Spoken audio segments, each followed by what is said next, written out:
Started. Welcome, everybody. First thing on the agenda is, I guess I have to talk about Zoom etiquette. I will pause at certain points in the meeting and give people an opportunity to speak throughout the meeting. And we'll start with a privilege of the floor. Well, let's start with, we have a guest here and we have a guest online. So let's go around the room and introduce ourselves.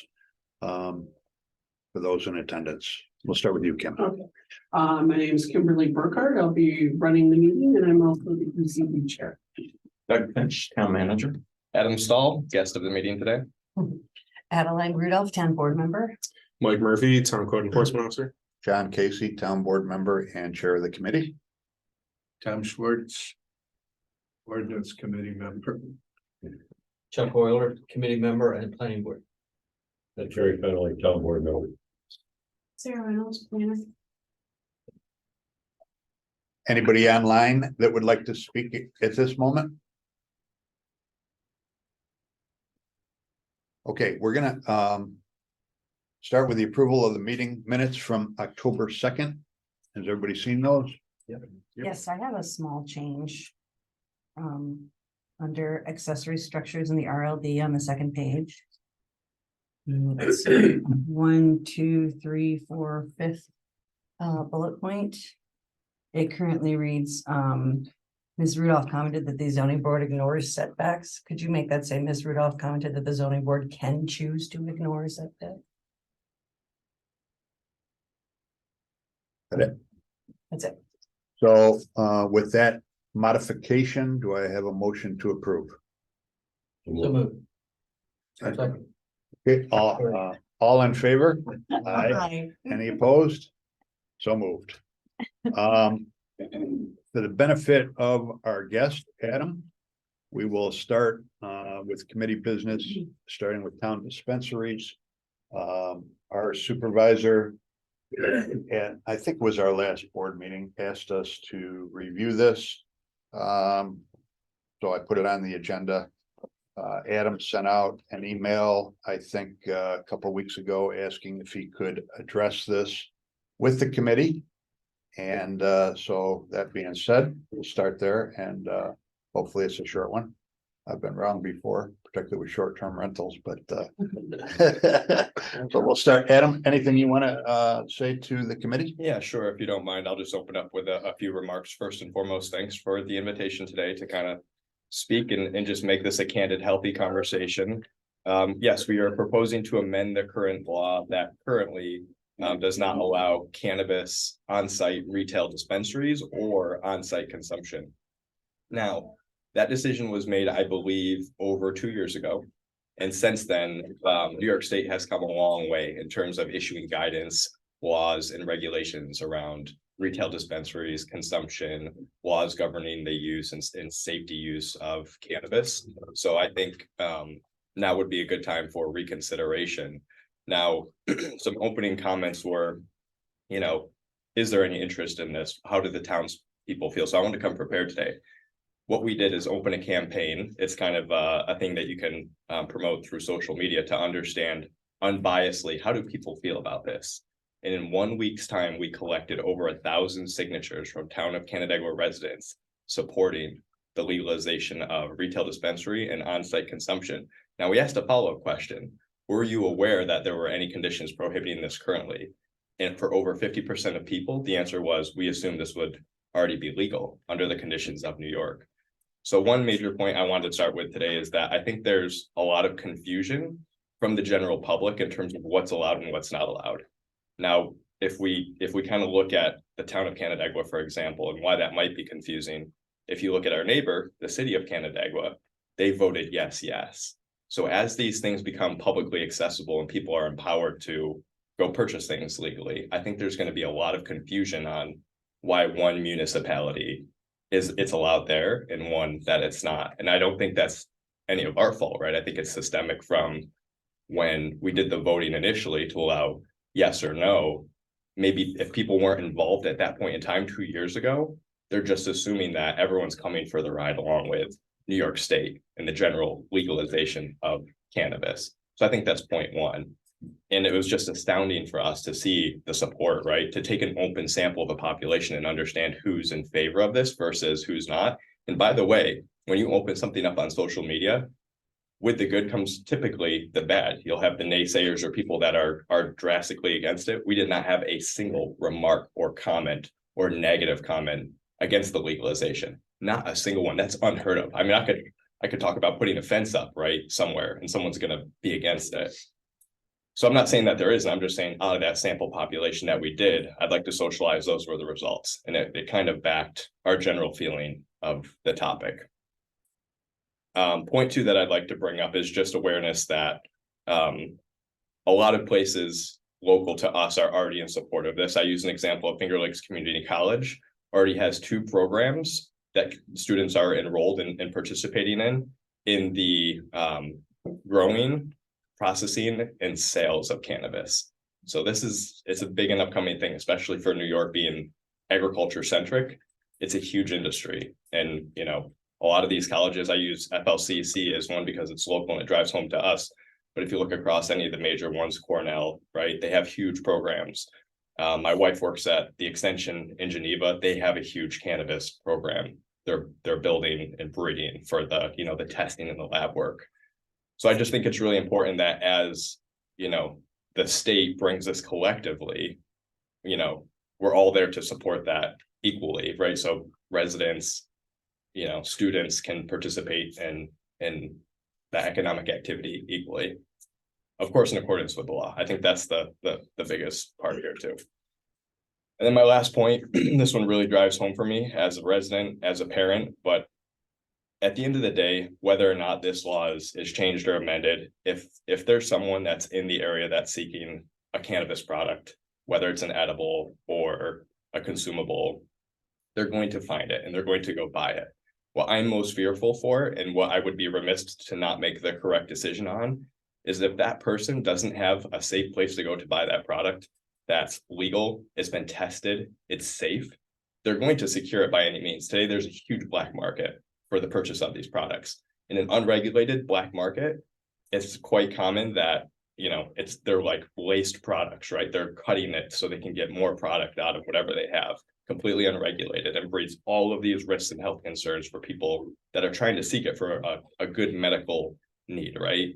So it scares me. It's like to drive those people to the black market if they don't have a safe and secure and legal place to go. Really just, you know, it's something that would keep me up at night if we can't give people a safe and secure, legalized, regulated place to go. And these places also will breed and take long for the journey, the education and use and promotion of reasonable consumption, right? So those are my major points. Thanks for listening to me today. That all of those coincide with the proposal to amend the local law to allow for retail sales and on-site consumption. Is Cara the only person that we have online? Cara, I'll open it up for you. Do you have anything you want to add or say or comment on? Hi, this is Ben Elford. I'm Kara's husband. It signed in under her name. But no, I don't have anything to say here. Okay, just raise your hand or let us know if you do at any point during the meeting, okay? Yeah, I'm mostly interested in the short-term rental portion. Yep. Okay, thank you. Any comments, feedback? Chairman, if I could, so to what Adam was saying, one of the things, and Terry was on the town board at the time too, there was a lot of discussion and the state at that point had not formulated all their rules. I was just checking the minutes again. There was nobody that spoke at the public hearing when the law was adopted, but there was a lot of discussion among the board members about, well, we don't even know what the state is doing yet. And if you didn't opt out by the end of the year, you were locked into doing it.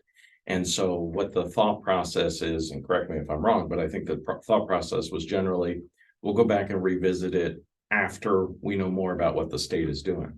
The other thing that the state had recommended at that time, that if you do it, that you also talk about zoning and specifically where you would allow it or not allow it. So if you are going to change the on-site and retail dispensaries, that is also something to factor in and consider, you know, along that line. So Are you considering doing this at your property? We are And what do you zone there? mixed use overlay.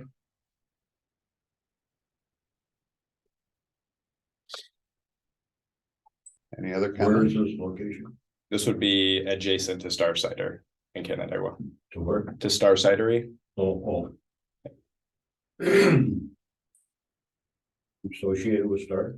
I am. He's the owner. Oh, He is. He is Star Cider. My wife is. Work for my wife. Yeah, of course. He's really. She is the boss. I remember you from there. Ribbon cutting. Thank you. We're all about it. Thank you. Yeah, it's amazing. Wow. Yeah, when we started, I'm reminiscing for a minute, but when we started our first town board meetings, we brought my son and he was 1 year old. He was just a little baby. We didn't have daycare for him or someone to drop him off, so we bring him.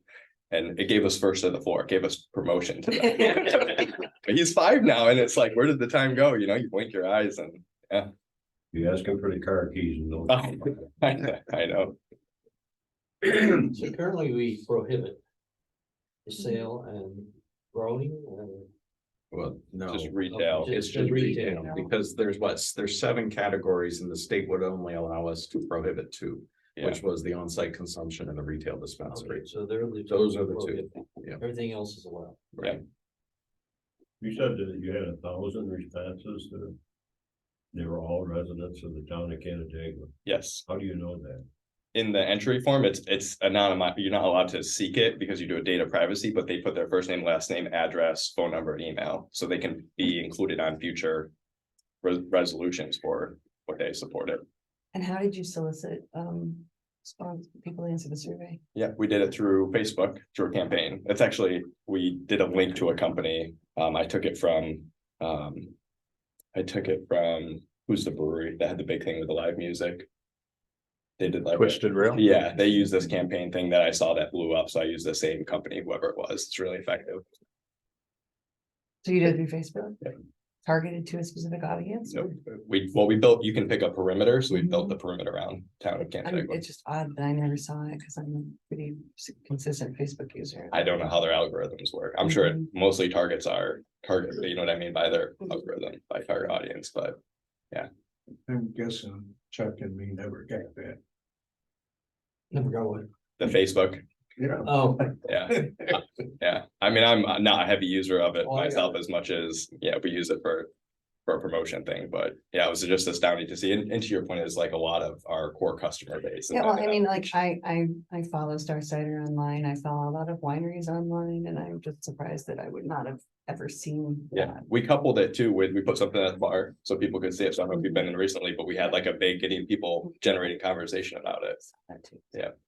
What's the state regulation as far as having your Star Cider operation and a cannabis operation gonna be on the same premises? It cannot, so they're 2 different lots and it can't be on the same lot. Alcohol and cannabis can't share a lot. So there are 2 different lots, Star Cider and the adjacent lot that we would also rent. We actually are leasing. The vacant parcel. Yeah. So this is Janeco's gonna lease you another lot. yeah, where your driveway is. Yep. Mhm. Park a taco truck in between. That'd be nice. Yeah, nice. Cameron, if I could, so Mike, I know you and I have talked about, we are seeing some things that make us think that this might be happening in the town illegally. Yes. Yep. So I come with a lot of experience in this background of the skirting law, we'll say. Being previously with the city of Geneva, there were 19 locations. Not one was licensed, excuse me. And I had mentioned to Doug that you started to see the precursors of these coming in. In fact, that we had a new shop open up across from Wide Waters, and gentleman was very nice about it. He acknowledged, yes, I can't do this. I totally understand. But why can the mobile gas station in the city do it? And why can a shop in Hopewell do it? I'm like, well, you picked the wrong corner. I don't know what to tell you. So I do see it. I think you also said that one place, right? I mean, correct me if I'm wrong. Mhm. If you buy so much of something, they give it to you. So Yeah, they're not- yep. So I haven't seen that personally. That was kind of the precursors of what I was seeing, some of the shops doing. But that was generally what was going on in the city of Geneva was, they're called sticker shops. They got a lot of publicity in the past year around New York State. You go in, you buy a $30 sticker, you get X amount. You buy a $60 t-shirt, you get X amount. You buy so on and so forth. They did close that loophole in the law, but there are still 19 shops open in the city of Geneva. When we talked, went around with Department of Health, Department of State. They all basically said, hey, our hands are tied on this one. We can't do a whole lot. So in essence, they're saying it's legal because we're not going to do anything about it. Not so much that it's legal, but it was more or less of, okay, because there was a lawsuit that was going on in the Finger Lakes that was not allowing any licenses to be issued. I'm not sure if that was solved yet. Resolved? Okay. So during that, the state agencies were worried and they said, hey, keep track of everything. Issue as many code violations as you can. And all of that goes into, can a on-site consumption or dispensary get a license from New York State? They look at all the parameters. So a lot of these were, hey, we understand that this is illegal, but right now the law, the way it was written, did allow for it. It was less than 3 ounces, I believe. Yeah. So you could gift up to 3 ounces. That's what's scary. That's like the black market that we're trying to edge out by. If you legalize it, it doesn't give these people an opportunity to continue sales, right? Yeah, well, what's gonna stop them? Giving them a safe place to go. If they don't have any other source, if they don't have a legal cannabis shop to go to, they're going to go to their. What's gonna stop the illegal activity? It'll be edged out. It's just like alcohol. Like to me, I look at it like we own a cidery alcohol sales. You don't go to, someone's homemade alcohol shop. If you have a nice, friendly place to go with a a selection of, right? What people want is like, what are the cool products that are going to help me with, either you're doing it for entertainment or you're doing it for a medical purpose. Medical people are going to seek out things that they know are going to help them based on, all these studies they're reading and all these things they can go through to find what condition they have and what's going to help them. So they're going to be more incentivized to go through somewhere where I can go talk to someone and say, instead of going to a black market on the street and say, give me whatever you have, I'm desperate, and take the risk of whatever they're giving you. If they want to go have a conversation with someone and learn what will help them, right? And pick the product that'll help them. Across any line, an edible, a consumable, right? And then for anyone in the recreation, they don't want to go buy swag, nameless, whatever dirt from a dealer on the street. If they can go into a store and say, what are the interesting new neat products, right? With some story around them on how they're grown and where they came from. That's like the allure from that side. That's going to edge out the people that, I don't believe it. They have more control over their price, their costs than you do. Less overhead. You're regulated, will be, if we change it, you'd be regulated like crazy. They have no regulation. We have laws against all kinds of crime. Yeah. Crimes still occur. Yeah. Those things still occur. I don't for a minute believe that will be ever edged out. We gotta start somewhere. Sure. Well, we started somewhere and, robbery, carjacking, all those kind of things, but they still occur. I don't think that argument is a good argument. It's not an argument. I'm not arguing. I didn't come here to argue. I'm just presenting. I don't think that position is a good position to take. I'll put it that way. Well, you could say that, but you could look at me across this table and I could tell you I was one of those customers and I did purchase something that I didn't want to because I didn't have a legal safe place to get it and I suffered the consequences. And I am someone that has benefited in my life from having that, right? I was a delinquent student in high school that couldn't do anything. They said I'd never amount to anything, right? I found a way to help me with my anxiety, with my stress, with my fear of being in groups of people. And here I am today telling you that it's helped me. And I don't want to have to be forced to go to those people. And I don't want to force to have that risk of dying, right? From a laced product. So you can say you don't believe in it, but that's you. I know. Yeah. That's just your story. There are a lot of people out there that don't give a rat's ass. There is, but but do whatever, there is, but then I look at the counter angle and say, is there a harm to the net benefit, right? Medical side, I had no problem with it. The other side, I do have questions about it, So what's your answer to the question? I mean, from my perspective, it was kind of like, you're at Star Cider, you're half a mile from the city line.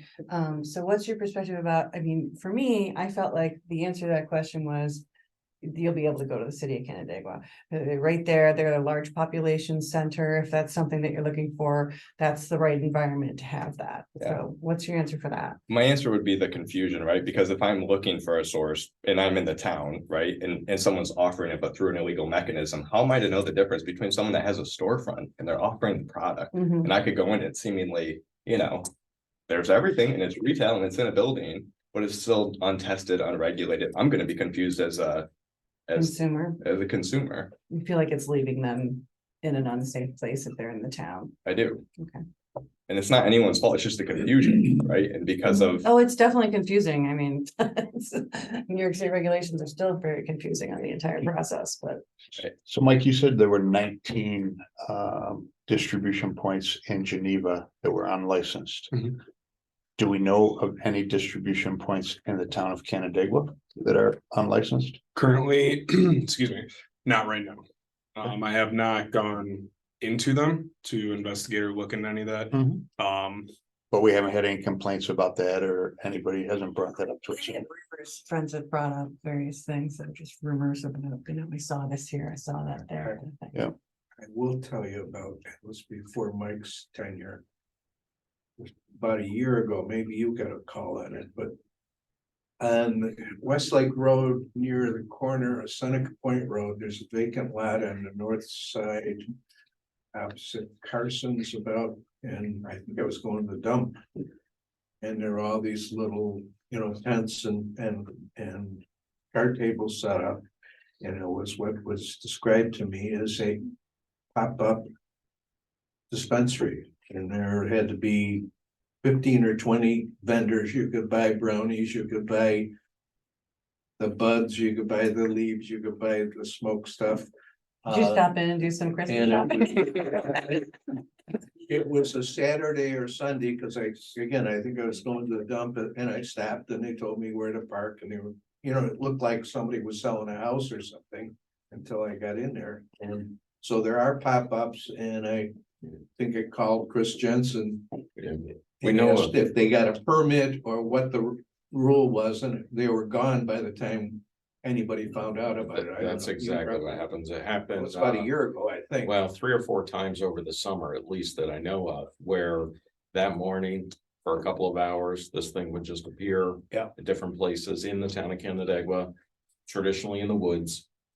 They would be advertising through social media and sources, but by the time, you know, and it's always on a weekend, it's always off hours, it's never, you know, when staff is actually here, the police respond, everything else, but it's gone. Yeah, it was gone by early afternoon, from recollection. So legally, right now in the town of Canandaigua, you can grow, right? Farmers can grow. The farmers, are they allowed to sell on a wholesale level then, obviously?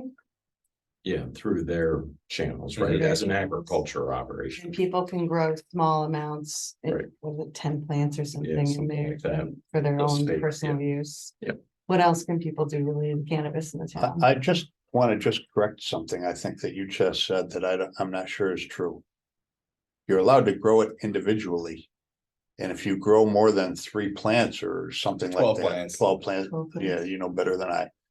Then you end up becoming a farm operation, and for farming operation, you do have to have a license. Yeah. But through the state, not through the town. Yes, correct, yeah. That was just a point of clarification that based on what I knew, but Well, that's what I was saying, is that Yeah. you can farm at wholesale or you can have personal use. Yeah. 12 plants, I thought it was 10, but. And is there anything else that you're allowed to legally do in relation to cannabis in this town right now? Private consumption. Yeah. That's so what it that's- so, How's this taxed? it's taxed through the state taxes it. We don't receive any of the Proceeds. benefit of the tax from that because we were opted out. Correct. If we opted in, would we Yes, benefit, the town, we'd receive tax benefits if we opted in. can the town set a separate tax rate for cannabis? I don't know the answer to that question. We'd have to research that more. And the other thing is, I would want to verify. Just off the top of my head, I remember because we talked about this, Terry. I believe if we opted out, you are, once you opted out, when we opted out, you then never got the tax, even if you opt back in later. So I have to verify that. I'd want to verify Yeah. that, so. Well, maybe you could. Sure. That would be helpful, I think. Is this product sold by mail order? I don't, By, mail order, can you order? only, Amazon. yeah, I think, yeah, no, Amazon. I think only maybe medical cannabis companies have some use, but I think they do like approved signature delivery. You have to do ID verification, just like alcohol sales. Yeah, because you can order. Yeah. Through wineries and distilleries. Right. What, do you sell your cider by mail order at all? We do occasionally. If people Yeah. want to pay for the shipping, and you would be surprised if people really love a product, they'll pay to ship it, across the US. So if you're set up as a retail cannabis, you could possibly have the option of the mail order. If people are willing to. Possibly. I think right now with the issued licensing, it would be just in New York until, everything moves. So the way alcohol is tip a little bit, Yep. Well, I think, and anyone else have any other questions? Well, I think unless we had questions and Ben was here just for the short-term rental. I didn't see Adam's email, so did that go over what you went over this morning, your justification and reason? Yeah, it was just a request that we get together and talk Okay, about it, so yeah. And I'm not sure how we got it, to be honest, like, somebody might have forwarded that to me. Doug, you might have forwarded that to me. I think. Yeah, At the town meeting. yep. I went to town meeting. You phoned in. Yep, Yeah. and then I was referred to come here. Yeah. And speak with. Yeah. And we're not gonna make a decision today, obviously, but I think it's a first step in educating us. So we will at least consider it and review it. We don't want to see you descend into delinquency again. I appreciate that. It's really a conversation of safety, right? Yeah. At the end of the day. And we'll put this on the agenda again after we've had time to contemplate everything you've said and talk about it some more and just see where it goes. And I'll work on some research and we can Yeah. put together some stuff, Mike, you and I. can get Yeah, together. that would help us. Yeah. Great. Good. It's certainly interesting. Thank you, Adam, for coming The in. enforcement isn't there anyways, Yeah. which is maddening. It's getting there, I'll be honest. So they just changed that loophole probably about 5 months ago.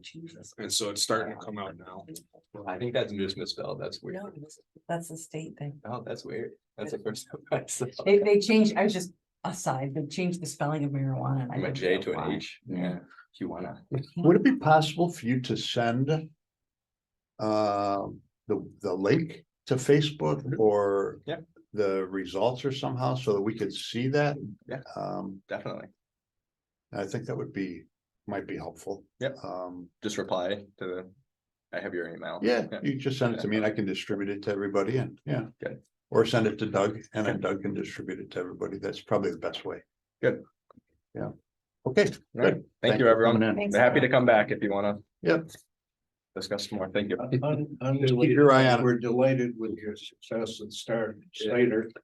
Chuck and I remember you with your young child and your wife, and we're thinking, oh my God, these kids. Still in the front of your garage, run this operation. They're down there with us, they're right at our sides as everything. Glad you're succeeding. The kids. Oh. That's funny. Yeah, I appreciate that, but now we have the next generation up and coming, but it's sentimental for me because it's all thanks to all of you. It's reminiscent of this day today, but there was a lot of pushback even on that topic when we were trying to do that, a lot of setbacks that we just had to talk about and keep working through. And here we are today with an overwhelmingly. Well, this started in a meeting over at the college. They wanted to actually put Star Cider actually on the college campus Yeah. and we couldn't because the county has an alcohol prohibition. Yeah. And so. I was thinking of it this morning, this is the same shirt I wore. I'm like, this is my lucky shirt.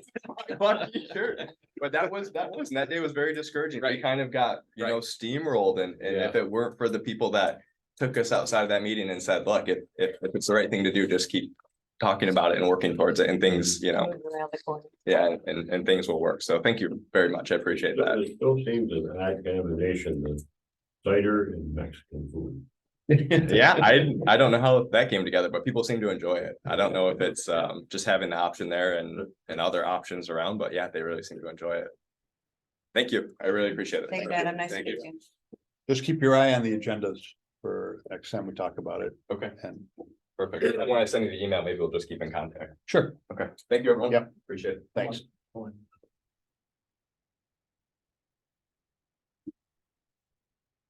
Okay, we'll go back to, I'd like to keep working our way up.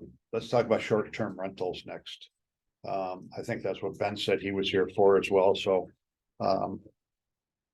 Everybody got this new write-up, I assume. Yeah, Any comments or thoughts on that? the only thing I saw corrected was that one line of blue. That's the only change. Well, see, It has that's, those little notes on it that you can click on. it might be helpful if they pull it up on Yeah. the screen and go through it, because I did the same thing with them this morning. I was like, where's all the other stuff we talked about? So. If you look, wait, where you printed it out in the background, there's these little things like this. See these guys? The little like, Yeah, I saw the. if you're live, that's why I brought my computer. If you're live in the document, you click on them and see what they are. I don't think I didn't get that. Didn't get It's like a what- yellow square. Oh, yeah. that part. If you look at your printout on the second page, you'll see a little gray You one. have to do by like a town, pre-noted but then PDF and page print it as a 2. deadline, otherwise nobody Page has 2. anything. The next to town. So that gray thing, town.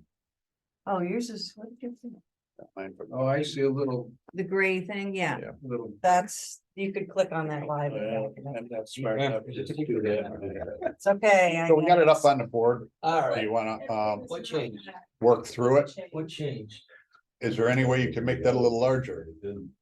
Sarah, why don't you just walk everybody through using the screen so that they can. Okay, so the changes that we made, or Doug and Mike and then I and Kristen, going through it, obviously Mike's going through it with the perspective of There a you go. enforcement officer and, you know, regulations, and Kristen and I go through it with the perspective of trying to process applications and make things more clear and easier to understand.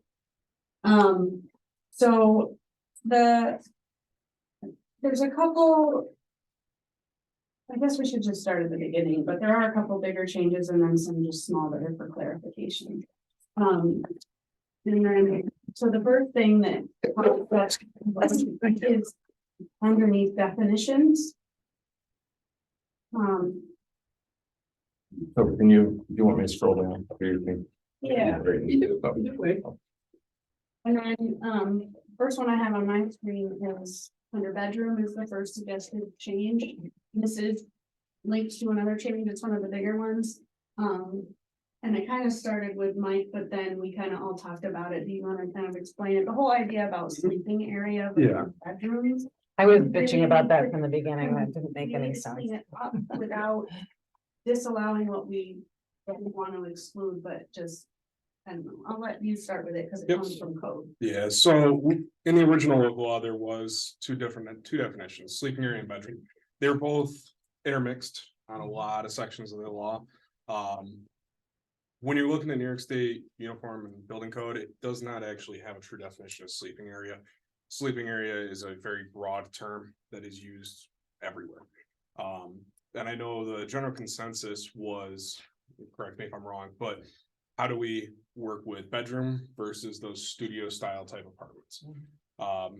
Very simple explanation for that. New York State Property Maintenance Code actually lists out what's called an efficiency unit, which is your studio apartment, where you don't have a truly defined bedroom as you would with any other section of code. It just basically says that, you know, instead of a bedroom having 70 square feet for one person, the whole room needs to be 120 square feet.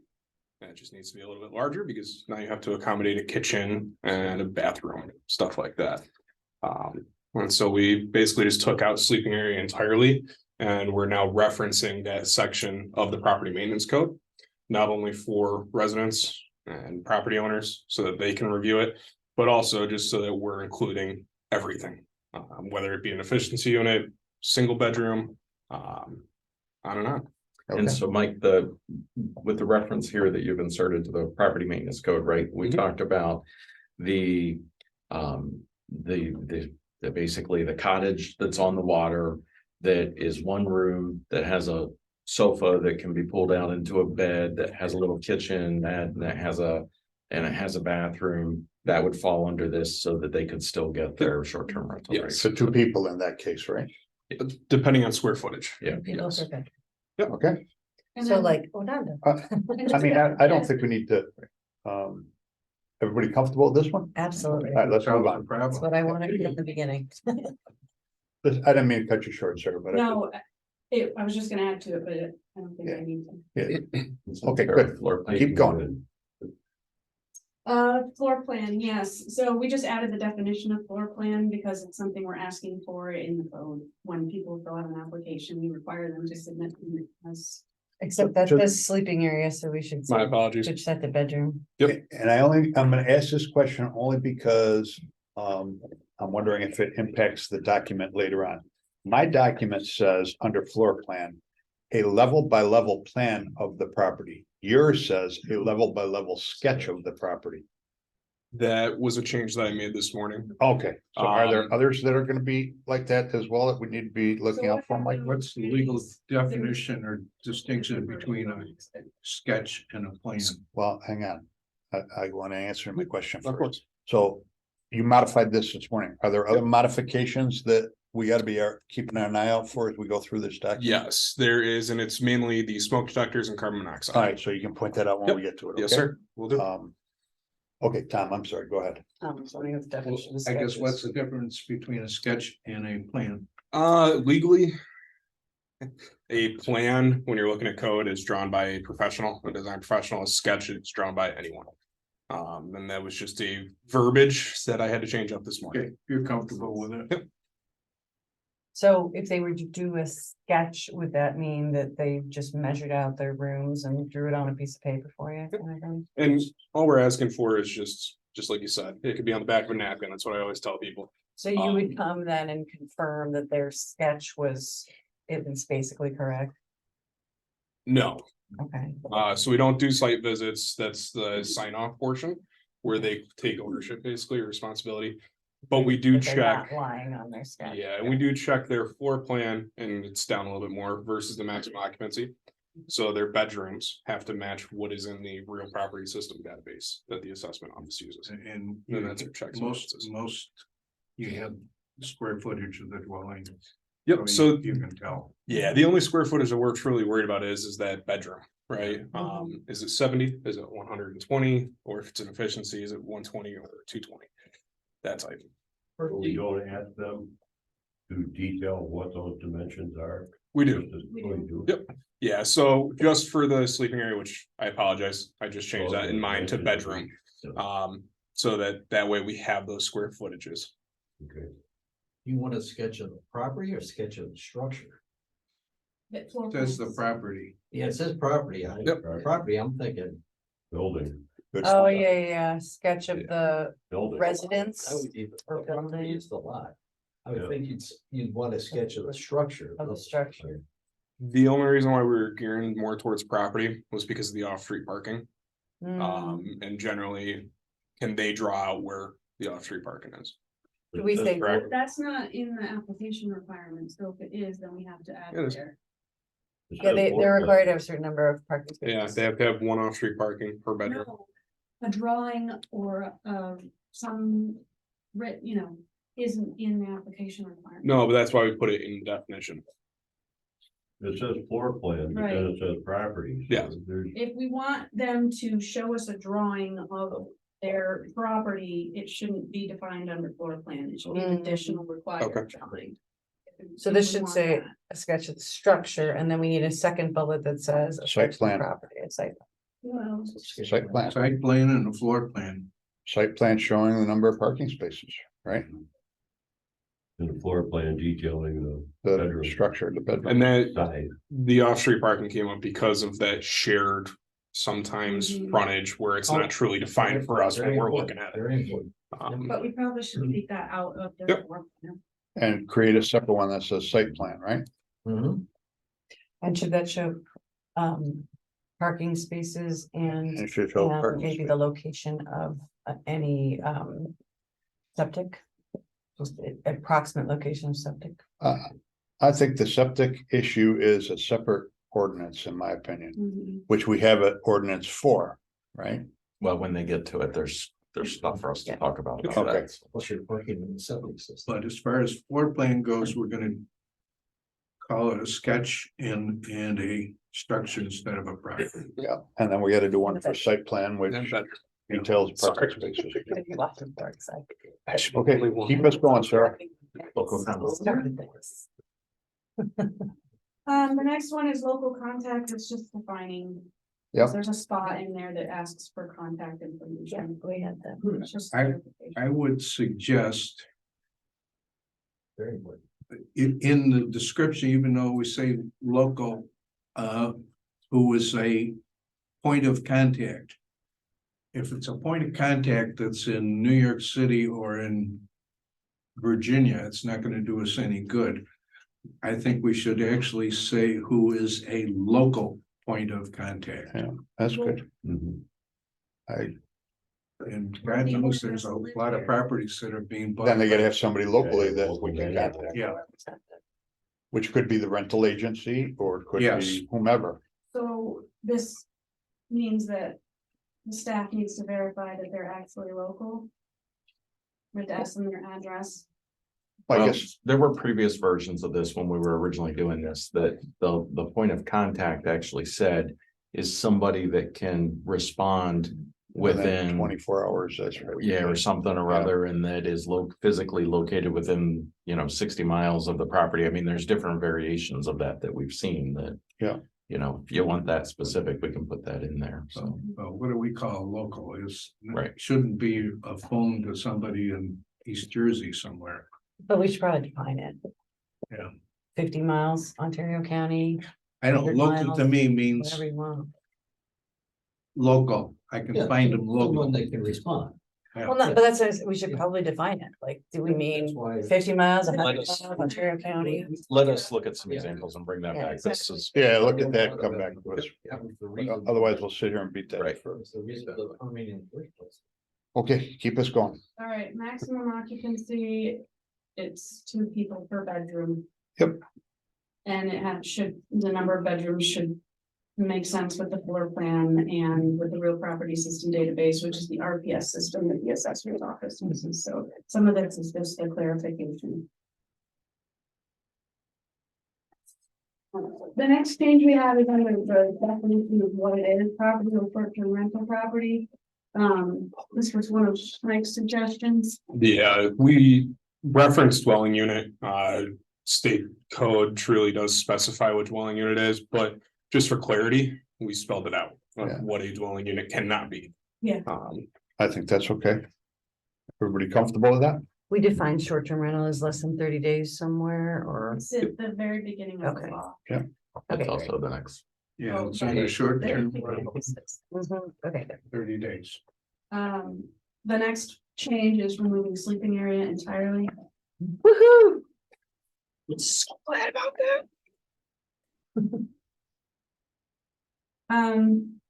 The next suggested change is what we talked about a couple times, I think, that, for applications that have 6 or more bedrooms, the planning board would actually do the review instead of the zoning officer. Mhm. I just want to have some more conversation about this a little bit. I kind of feel like 6 bedrooms is an arbitrary number. I think Why isn't it 8? Why I isn't think- it 10? 12 people is the spot where you switch from 3 family to a party. That's what we're saying. Yep. Oh, Why Why? not 20? why isn't it 4? Why isn't it 20? Why? Where does it become a motel? When does it become I agree with that, but still, there's 6 is couple kind of situations arbitrary. On the lake now that I know you're watching to see what happens, Mhm. you know. It's Yeah, I a, know it is a, it's a, well, it's not 3 then. right, exactly. That's my point. Well, you gotta pick a number. Why? Yep, you gotta start somewhere. Why? Why do we have to pick a number? Well, Well, let's just talk about that. I for a think quick second, if we can. we have. So, well, so what this does, what this does is, right, so anything, the way this is worded is any house. 5 rooms or less for short-term rental, staff can review that and issue the short-term rental. But once you get to that level of 6 bedrooms or more, they have to go to the planning board. They have to have a public hearing. The Right. planning board has to go through that whole process.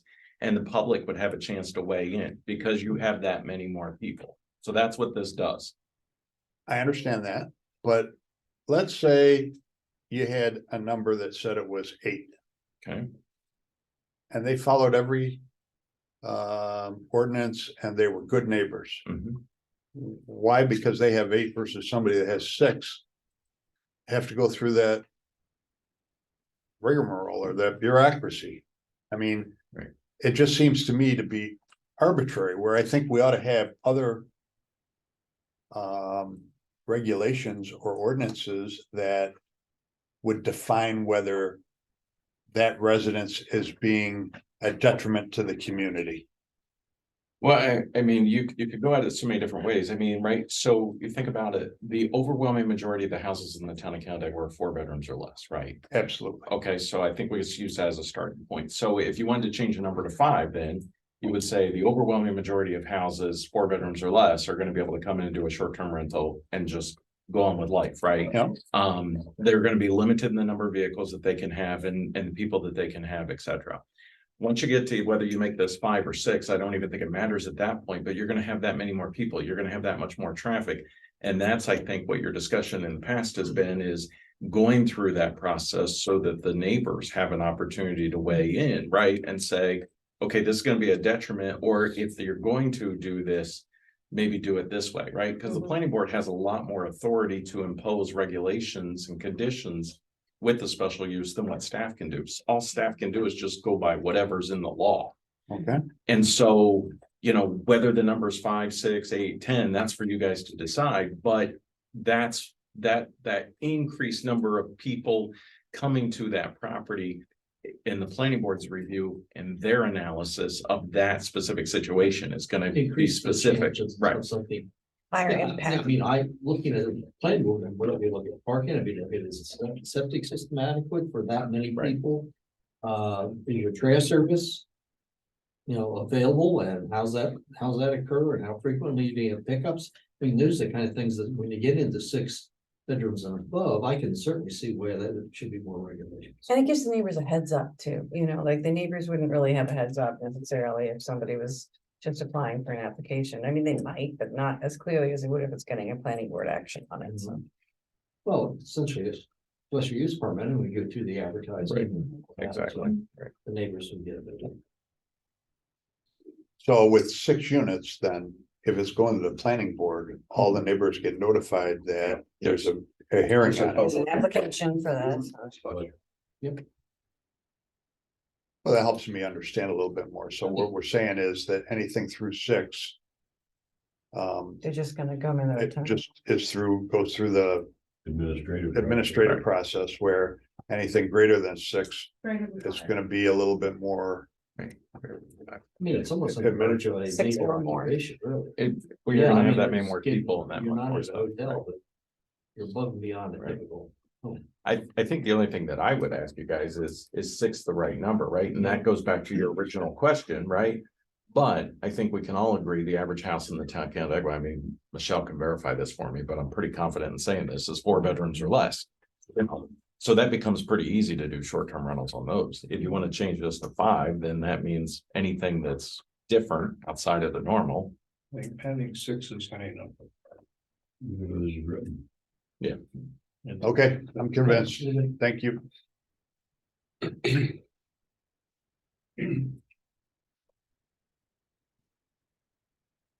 So the next few changes were to make sure that the section that discusses what the application includes clearly has those items listed, because before some of them were listed under an acknowledgement section, that we were asking them to sign an acknowledgement that they were going to have these things and do these things, but what we really needed was for that information to be written in the application, so it makes it, it's just clarifying that we're asking for this in the actual application, and So- allowing us to ask for it. You need to add site plans to this. Should that say a floor plan sketch under number 4 again, in keeping with what you put in earlier? No, because we Ordinance define floor plans. Yeah. Oh, that's the definition. This is the one. Going back. When we. Use with criteria. We don't seem to have an A. But under B, The A's from earlier. If you- there's no A. isn't it from- Yeah, A's the definitions. Yeah, A's definitions. Under Okay. short- You said that last time too. Under permit. And I think we talked about this before. We talk about granting a special use permit and it's in all the zoning districts. Didn't we talk about saying, yes, it's a special use permit, which we know by statute runs with the property and not with the owner. But could we say that this special use permit for short-term rentals runs with the owner and not with the land, so that we don't have a successor owner that we don't have any information on? Didn't we add that in there? We talked We about that. had a note Yeah. that it's not transferable. Where? Yeah. We haven't gotten there yet. We haven't gotten there. Well, it might be better to, when we're talking about a special use permit under use criteria, to have it under B. Where is it, Senator Damon? So you could say could be granted a non-transferable special use permit. Or just say something that like the special use permit Sure. does not run. It's down, it's further down after the permit section where it talks about the term and the cost and stuff. So that we're in the application section right now, right? Yes. So it actually goes under the other section where, right, because right now we're just reviewing the application section. But I'm with Tom, it could probably be in both. You could just add non-transferable under B for permit. So, Because otherwise, the special use permit does run with the land. If well, we don't I mean, let it that, just then we lose clarifying. any kind of control. I mean, right where it says B permit, I and mean, it says the town of Canandaigua and be granted a special use permit, blah, blah, blah, blah, blah. They could just say and be granted a non-transferable special Yeah. use permit. It's just kind of doubling up the same thing. Yeah, runs to the current owner only and does not run with the property.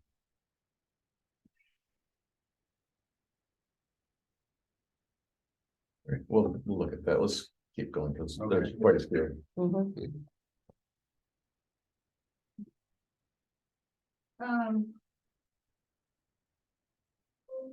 Number 5 talks about the septic system. That they need to provide us something that shows us that the septic system was designed for the capacity of the bedrooms they have and the number of people that are gonna stay. Does that town code indicate the time has to be 3 to 5 years or whatever? That's in the Yeah. on-site wastewater. Okay, Yeah. great.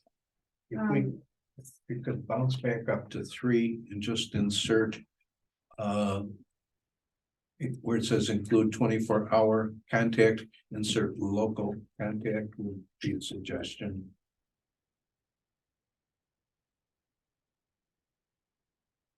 What is that under, Tom? What number? That's a 3, number 3. Okay. First line. Yep.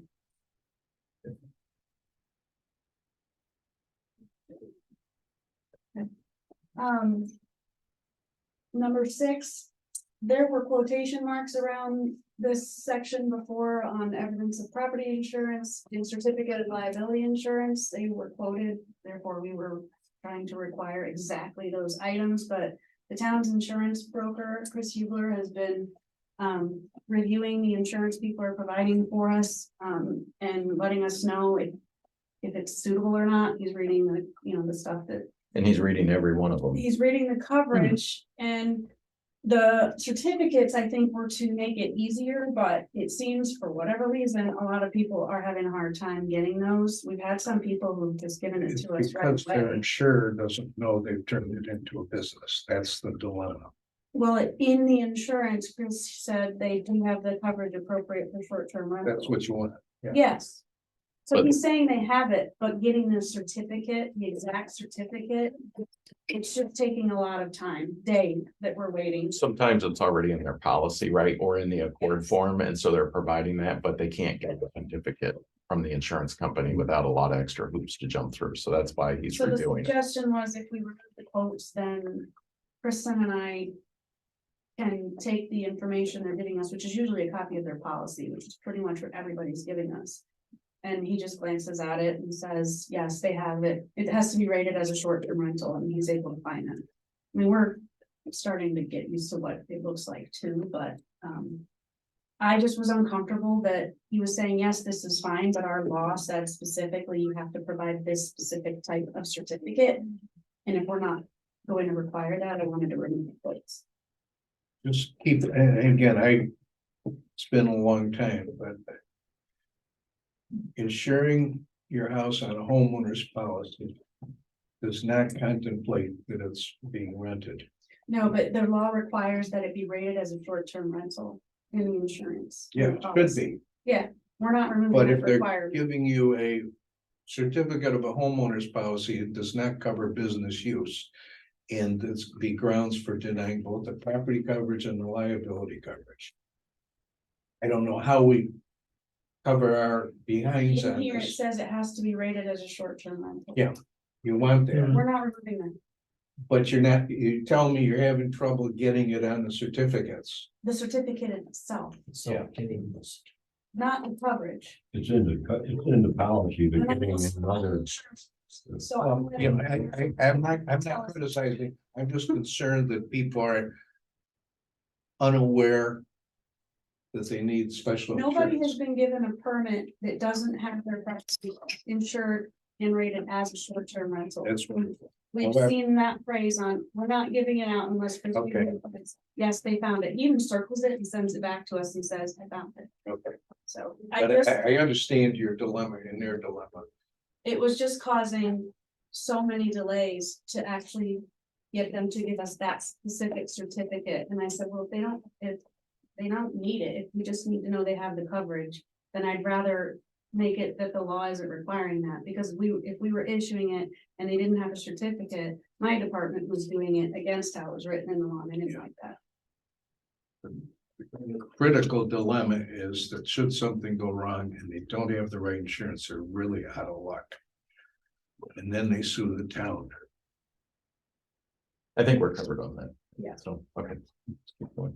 Because you guys have a lot of it in here, so I just want to make sure we touch on these. And there's a meeting in 3 minutes. I'm canceling it right now. I Okay. just texted, so Okay. it's on short-term rentals. It is, yeah.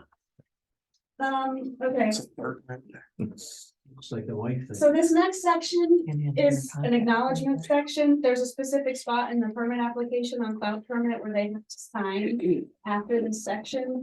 Most of it is safety, fire safety stuff. They're basically what they're signing is they're saying that their property has these items in place already. And that they're doing all of the things that it's requiring with smoke detectors, fire extinguishers, signage in the home and outside of the home, so that people renting know what the address is if they needed to call 911 and things like that. Mike took a look at all of these. Chris Jensen that had a lot of involvement in the beginning, and so clarified a few things and A point for consideration. If you, in the future, send us the blue lined marked up version, then we don't have to do this. I did, I just didn't realize you couldn't see it. I sent this file. Okay, but just I'll fix it next time. with Yeah, the that email. way- I didn't know you couldn't see that it. way we could all see it, and then we only ask questions about the ones we have questions on, right? I mean, yes, I'm sorry, I did, I sent this. You just didn't see. We what- just couldn't get it. Yeah, so, Sarah, I think this is gonna have to be, something's wrong here too, because this says B smoke detectors Yeah. when it's actually A, but anyway, whatever, we'll fix all that stuff, so. yeah, when you do the track changes and there's several people working on it, that part gets a little messy. Yeah. But I'll make sure that the numbers and the letters are all right. So then, let me ask this question, just throw it out there for consideration. rather than continue on like we are here, I think we're gonna be here for quite a while if we continue doing this. Why don't, and it sounds like we have some modifications that need to be done. Based on just the conversation we just had, why don't you make those modifications and send us a blue line copy and we'll pick this conversation up at our next meeting.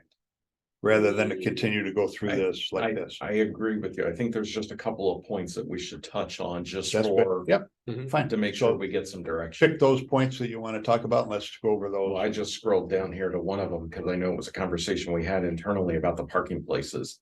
Durable surfaces like driveways and cannot be on grassed or landscaped areas. Is that correct? I think that's what we said. Yeah, Okay. that's what we said, right? Yep. Yeah.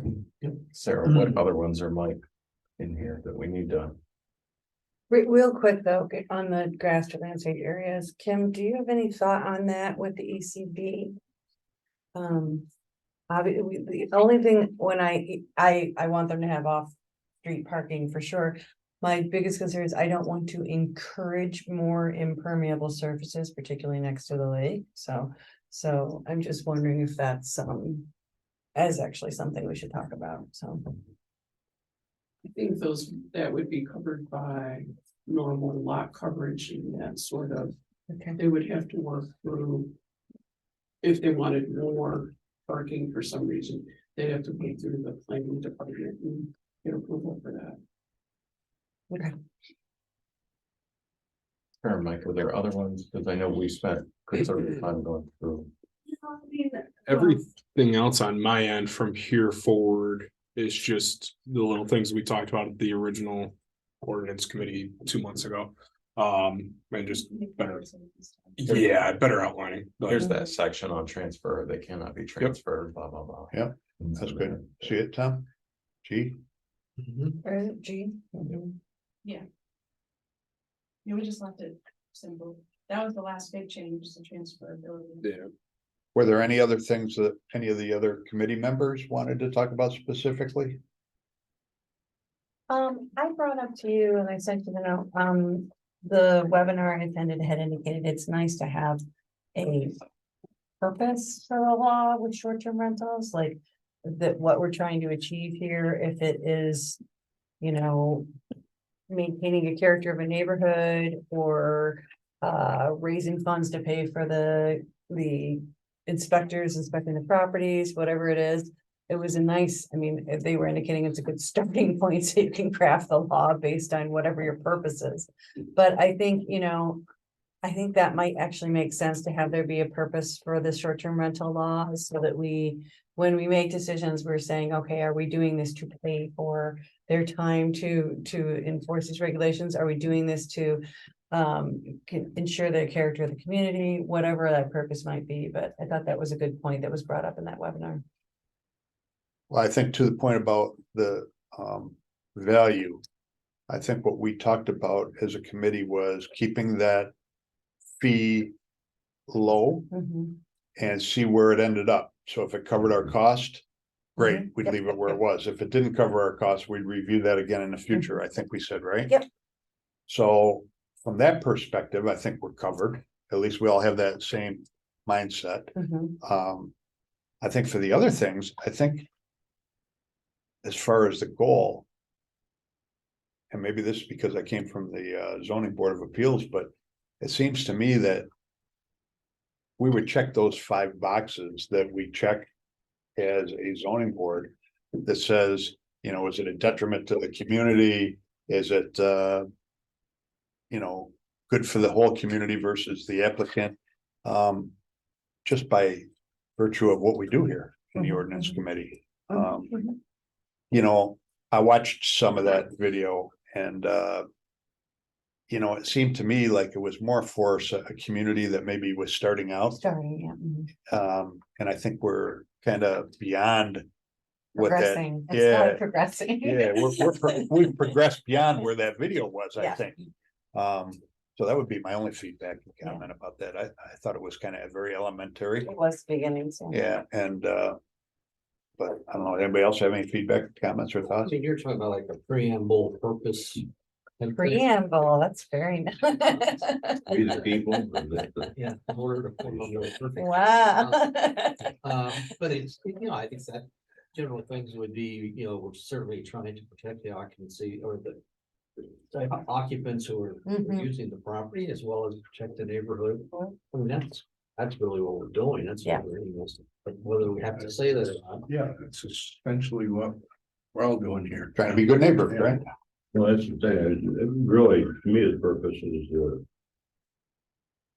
you have residents that live here year round and you want to protect them Mhm. from these many businesses that are being set up. That's what they are. Plus the people who are renting.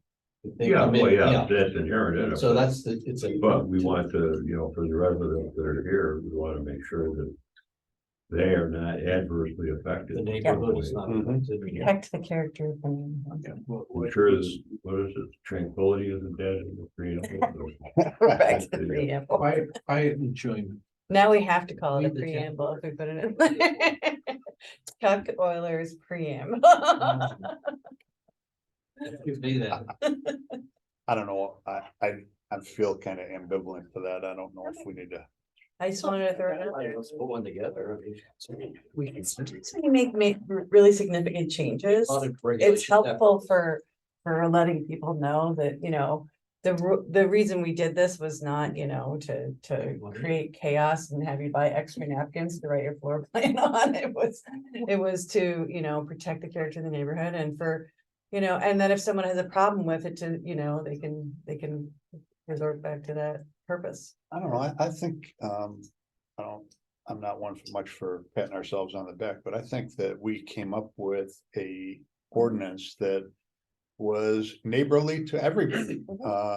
People that were up the short-term rentals as well as the people that had to endure them Yep. being neighbors. I agree. And I mean, the feedback that we got at our board meeting was, thanks for doing this, you really, you did a good job at it. And that was from both the neighbors as well as the people that were doing it. So I think we've accomplished the goal. I think we're just trying to fine tune it now because of a couple of situations that have arisen. Well, and I think something to remember from that process too is, I purposely invited people from two opposing sides from the very beginning on this issue. And I think when we have more controversial issues in the future in ordinance, we should always make sure to try to engage experts on either side as early on in the process as possible, because we're all just working off of what we know in our experience in the town. And whenever we can be exposed to people who have strong opinions in both directions on anything we're planning to do, I think that's really great to get them included early. Well, I on. think we're gonna experience that relative to the dispensaries, right? If But we there- continue that there are conversation challenges to our further. Current regulations, nobody's To the Yeah. short-term rental. short-term rental. Yeah. current- Not legally, I mean, I know you've run into. some Nobody situations. takes this court. No, no, No, Okay. because people question certain, So you part of can't- some of the changes is, you can't, Yeah. but your law doesn't require that I give you that information, things like that. Mhm. Okay. Or people have asked questions, well, what do you need to I show? would say sometimes a purpose Mhm. helps you in any litigation. Yeah, that too. most of our laws and sections of code actually do start with a purpose section, like the zoning, the purpose of the zoning is such and such, but. There's two things just real quick I want to bring up on this. One is when we did the referral to the county. They had originally suggested when we adopted the other law, the current law, that it be outside of the zoning and that it actually be in the regular chapter of the town code. Now that we're making it a more defined special use permit and some of it actually does have to actually go to the planning board for special use, I think we have to relook at that and we have to really understand it might need to be under the zoning, but then maybe there's a reference to it outside of the code for enforcement that outside of the zoning, just in the regular section of code. So we have to do that. The second thing that's come up multiple times is the fee. So the fee is $900 and that gets you a 3-year. But our fee schedule says $300 per year, Mhm. which is not correct. Because you cannot come in and pay $300 and get a permit for a year, right? So we have to update the fee schedule again to correct that, so. Okay, I thought we corrected that in the meeting. I thought we did too, We but corrected the amount. But when it It's still was, zero, when yeah. it was updated, the text that said, Right. up to, or the number of years. Still a 1-year permit. And I know I've had 2 questions now from residents that have said, well, if I only do it for a year, can I ask for a refund on my other? And I'm like, no, it's a fee. And they're like, but it says $300 per year on it. So it's. So we can make that change. You can make that change. Or you just make it 1,000 and be done. How many, are we getting more applications coming in, or is there more? I've been giving you guys a Activity. reminder for every month, the number of short-term rental applications that we issue each month. I don't actually have the number in front of me. What percentage of those that are out there do we have permits for? So right now, how many do we have? Because I'll tell you, let me answer that question. How many currently have been issued? 20, 25, something? This like that? year? Yeah, Like. I can get that for you. okay, it's 40 or 50, okay. 20%. So here's the thing, and actually this was the 10 o'clock meeting that's getting rescheduled. So there's different companies out there. And so when I was at the managers conference, there's all these different companies, but there's primarily only 2 that will go out and do what's called a crawl. 2 that were at this conference anyway, I should say, that will go out and do a crawl and identify short-term rentals in your community. And so while I was at the conference, I asked both companies to do the crawl for me. And they both identified 100 rentals in the town of Canandaigua. And I said, well, I know there's more than that. And they said, no, that's all you have. And so I said, now look up Finger Lakes Premier Properties. Now look up some of these other things that are not going through VRBO or Airbnb and those types of things. And then they were able to find an additional 50 to 100. Now, at one point, we thought our number of short-term rentals were up to 250, 300. I think it's actually dropped. I think it's in the 150 to 200 range is the realistic ballpark that we're probably at. So if we're at 50, we're still only a third of the way there. But that's one of the reasons why we need to also look at another entity to help us with that, whether in this 10 o'clock was granted. We gotta figure it out. That was, yeah. Where they are, who they are. Correct, yeah. The company we're using now is. There's a new one that I've spotted, Mike, called Vibe. They've got a sign right in front of the 2 on Westlake Road. Yep. Vacation rental, never heard of them. Yeah, they've got letters out. I think probably to that point, where you thought there were 250 or 300, now there may be 150 to 200. I think probably a lot of these people ventured into it and found out that it wasn't as lucrative or as easy as they thought it was going to be, and kind of. I think the market changed after. They're listed on different, That received multiple letters sites too. From us, saying, we found that you're listed short-term rental, you need to come get a permit, and at least 2 people have called, they said, but I'm not doing it anymore. I've requested that they remove it, and they sent us all this evidence that, they're trying to remove it. You can't rent if you go and click on it. But it takes, I guess there's kind of a delay between someone contacting Airbnb saying, I want to remove my listing, to it actually being removed. So, yeah, there are people who have tried it who don't want to anymore. Or who had permits before and they don't want to get them. Right. And then the other thing that's happening, right, we have permits that are expiring the end of this year Yeah. that will have to apply for the first time Everybody under who the got a new law. permit in 2023, between January and May 15th, their permit expires December 31st. Everyone who got a permit after May 15th, their permit expires 3 years after the day it was issued. So in January or December, as these December 31st deadlines permits will probably get more people. But Kristen and Mike and Sarah have all been working on this and Mostly it's coordinating. Kristen's doing most of the actual permit reviews and issuing, and then she and Mike Murphy both handle any inspections that pop up, depending on what the inspection is. There's a need, something out of the normal. Yeah, So yep. If there's something out of the norm, if we've gotten complaints in the past, just the little things. Something that just requires a little bit more attention. So in summary, you're gonna make modifications that we talked about here today and send us a marked up blue line. And then we'll That you can actually see. that we can, and we'll reconvene at our next meeting and try to wrap up short-term rentals. And that left accessory dwelling units, and I'm not sure whether we want to jump into that now and talk about it. I think I'll throw that out there, and what do we all think? Yes. Yes. Yes. Do we put it on our agenda for the next meeting? I think it's worth I think discussing. I wouldn't, and the reason I wouldn't is because I think there's gonna be some New York regulations about this. I don't think we should spend months and months and months figuring out how we feel about them when I think New York's gonna give a specific regulation. What leads you to that conclusion? It's just a very I high. agree with Adeline. I keep hearing different things and everything. I do believe that the state, now it's a question of whether or not the state is going to suggest, like, for instance, like the pro-housing community designation. Town of Canandaigua, if you want to continue to be a pro-housing, you should do this. And then you're available to all these types of incentives, not that Town of Canandaigua, you have to do this. Okay. I think it's gonna be that type of a. So we should put this, the recommendation is put this one on hold for a little while? I would say probably, I think it's important to discuss because it does keep coming up, but maybe it's not the next meeting, maybe it's April. A couple meetings down a the road. couple of meetings in the first And quarter. is that, so we also would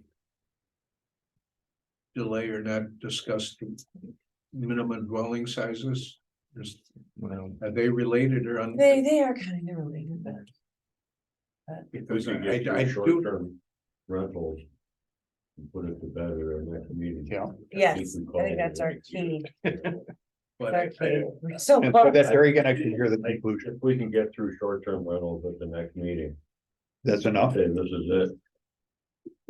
I- By Christmas. I'd rather focus on the form-based code transparency personally. If we're gonna add a second topic in there. I think that's holding up some things and. well, we and uptown, Kudos to The, Sarah yes, for up finding the that form-based part of code the- area and uptown there. They've had some issues with the amount of transparency currently required in the code, so. Okay. Trans- I haven't like read your email windows. in a while. Amount of Please get windows. out. zoning can take care of that. Well, but if it's not, if it's not if it's not something that people can even really build to, I think we need to change it so that it at least is something. That We people can- can build to. You brought up, and Sarah, God bless her, found it at 1,200 square foot. 1,100. Love it. Don't start a new rumor, Tom. Sorry. That doesn't include manufactured homes. Yes. Right, I know that. Because I did find the manufactured home. But we should talk about the minimum dwelling size. I at some agree. point. Well, we'll put short-term rentals on. Let's at least start having a conversation about the transparency code. And if we have time, let's try to have a quick conversation about minimum square footage. At our next meeting. Maybe we'll get through it, maybe we won't. What was the, Are you gonna do cannabis? You're gonna bring it back next month? No, I don't want to bring No, that back up okay. yet. how did we have a defective transparency code? When we And worked, why is it? well, so I was went on through that. all that uptown. I was on that committee, and when we Oh, I worked it was too. and we came up with it, they presented pictures of Right. what certain amounts of transparency were. And we were like, oh, I like this one looks better than this one, and so let's ask for it to be this one. I don't think it was based on what builders and developers needed. Construction It was practice, based right. on, oh, that looks better, so let's Yeah. do that. So this- I don't think it's held up any projects, though. Is there I think it's anything- fine. that you would bring to a meeting to talk about transparency, Doug? I don't know, I'd want to talk more to these guys, I don't know that. Next meeting is a good time for that or not, to be honest with you, it does keep coming up, I'm not saying it shouldn't be addressed, and there's some other. Nuances in terms of procedure, I think is actually more important that we iron out for form-based code. With than form-based code, yeah. transparency. I'd just like But- to open the form-based code adjusting door, so to speak. No, I If get- there's yeah. some. Yeah. I don't know, Sarah, is that Isn't something there we a can? catch-all way of solving that, like articulating Well, good isn't it said, like- construction practice It or said like, something? what is it, 40% or something? No, it indicates a Well, percentage. one of the transparency. issues that some of the developers were having is the way that they even measure it, because it Yes. actually, the form-based code says you don't include the first 2 feet, basically, and some of them were. Right, and so I don't think it's as big a problem as what some of them thought it was, but I'm Okay. not saying it shouldn't be looked at and reviewed. Just next meeting might not be the right time to do it. Well, we can at least start to put some bullet points And can't together. we go back So, to? You need to give us some data from which to start the conversation, right? right, correct. So do you think you can do that Yeah. by the next meeting? Or at least, yeah, let me just say yes, we'll put some. Okay. The glitches, the things that have. So we'll Come up. talk think about the- that, I think and the we'll talk process- about minimum square footage, and we'll try to wrap up short-term rentals. That'll be the first thing. And then we'll fall back to these other two if we have time. And is there a particular code enforcement officer that's focusing on the form-based code area, or are you all just kind of having that Everybody that has special a- joy? Everyone's having, right now, it's You mainly carry- zoning, Do you thankfully. carry so- around the Pomeroy Award with you when you have some places to remind you? So can we have those topics? I think it's in zoning officer right now. Short-term rentals? Minimum square footage and transparency. about it. Yes, please. Thank you.